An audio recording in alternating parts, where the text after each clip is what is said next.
Nesse vídeo eu vou te mostrar como você pode fazer receitas sem glúten gastando pouco. E você não vai somente economizar dinheiro, mas vai poder comer um pão macio, um bolo fofinho e tudo delicioso. Se você não está inscrita no canal, inscreva-se agora. Eu sou Gabriela e aqui eu te mostro que pães e bolos perfeitos sem glúten existem e te ensino a fazê-los. Existe um ponto muito importante para você que quer economizar fazendo as suas receitas sem glúten, que é o conhecimento. Isso mesmo, o conhecimento vai te permitir economizar tempo, economizar dinheiro, se frustrar menos, errar menos receitas. E que conhecimento é esse? O conhecimento sobre os ingredientes, sobre a receita em si. Então não basta você saber executar a receita, seguir o passo a passo.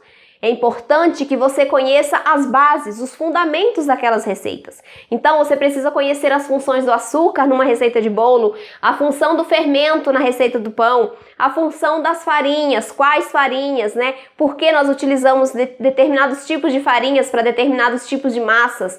Então esse conhecimento das bases, dos fundamentos, é o que vai te proporcionar gastar menos com as suas receitas sem glúten. E não só gastar na compra dos ingredientes em si. Ah, se eu souber qual ingrediente, onde comprar mais barato. E na verdade não é isso que eu quero te ensinar. Eu quero te mostrar que se você tiver o conhecimento necessário sobre cada ingrediente, você vai economizar. Por quê? Você vai substituir corretamente. Então você vai substituir uma farinha de amêndoas, que pode ser bem cara onde você mora, por uma outra farinha mais barata, então você já barateia mais a receita.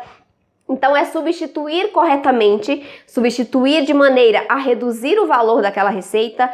Outra coisa, errar menos. Se você perde receita, se você joga a receita inteira no lixo, você está jogando dinheiro no lixo. Então você está gastando mais também, certo? Se você tem um conhecimento sobre os ingredientes, as suas chances de acertar as receitas, elas são muito maiores.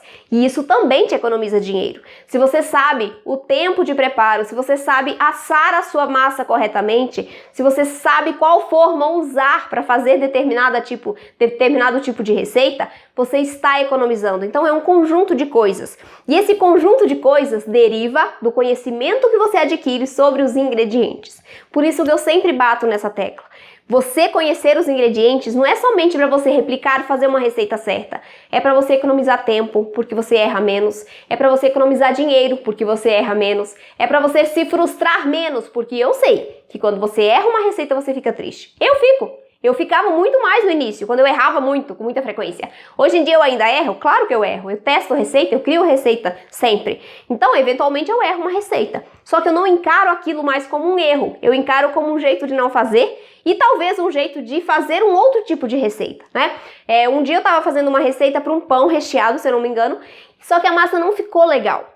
E aí o que eu fiz com aquela receita? Eu fiz outra receita, diferente, um outro tipo de massa, né? Com a mesma massa, mas um outro tipo de receita, de objetivo, né, no resultado final.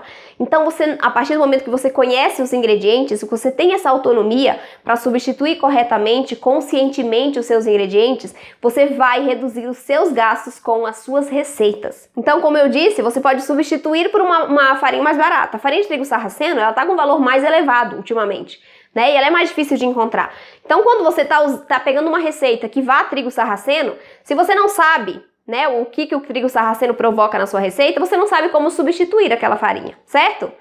Se você não sabe substituir, você pode continuar errando e gastando dinheiro. Se você sabe substituir, você coloca uma farinha mais barata. Então, o que pode substituir o trigo sarraceno, por exemplo?